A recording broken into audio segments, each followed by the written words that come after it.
Hi, beautiful souls. Wow, this is a very impromptu video. I don't have my top button buttoned up. The lighting is bad, but here I am, an imperfect soul um, that's very passionate about many things. And so I just listened to, I was flipping through TikTok, and that's a little better. Actually, that light's pretty strong, huh? So I was flipping through TikTok and I heard this quote preacher. I wouldn't even call this person a preacher, sharing about how God hates us and we're all living under God's wrath and we all deserve infinite, we all deserve eternal torture. And this is my response. This is something I wrote, and hope it's helpful to some of you. So,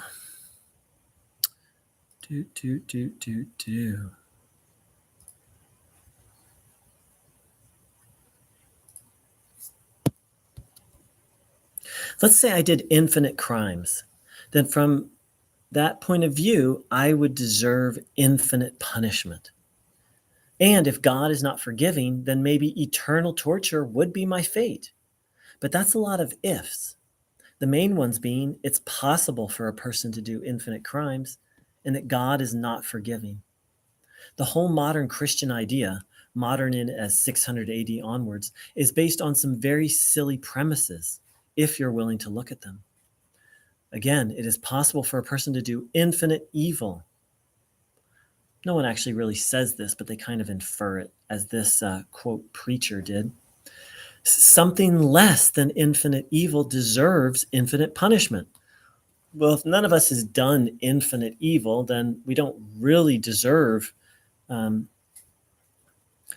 me say that again.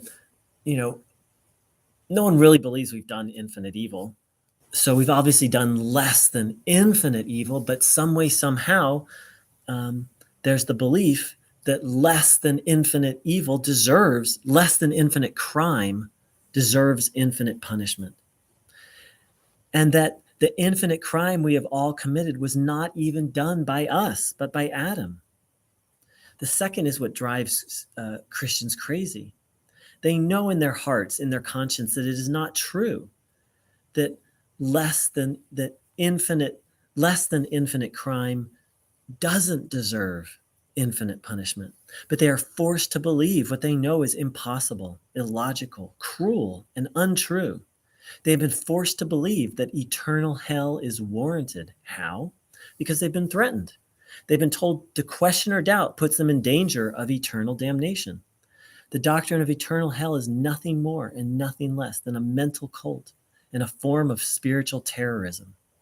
To top it all off, this insane idea is based on the unfair premise that we are responsible for Adam's sin. This is as logical as punishing me for the errors of my great, great, great times 100 grandfather's crimes. No one believes that's true. Yet it is beyond absurd. It cannot be believed. No Christian who has a functioning mind actually believes this. It can be accepted under coercion, i.e., accept this is true or be tortured forever. So that's my response to the absurd claim that infinite punishment is warranted. In a court of law, you have to the punishment meets in a court that's just. The punishment meets the crime. But what crime? What crime could possibly warrant infinite, eternal punishment with no redemption? I've done a lot of bad things in my life.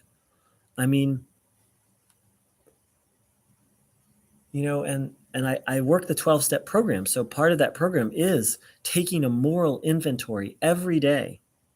I don't do it every day, but I try to.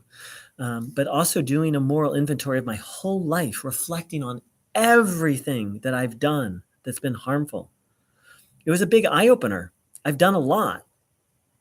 Have I done infinite crime? Not even close. Have I caused infinite suffering or infinite harm? No, not even close. None of us have. Even Adolf Hitler, the worst of us, right? Like, who's worse than Hitler? He didn't do infinite. It's pretty big. I wouldn't know how to calculate the amount of suffering that dude caused. But is it infinite? For it to be infinite, you would have to destroy everyone and everything, and you'd probably have to destroy God too.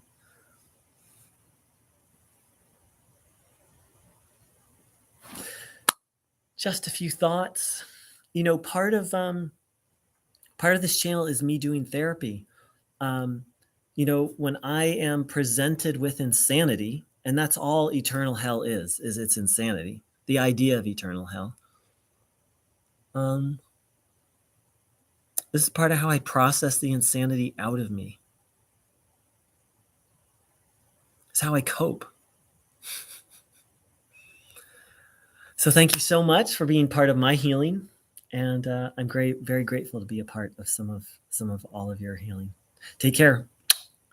Big love.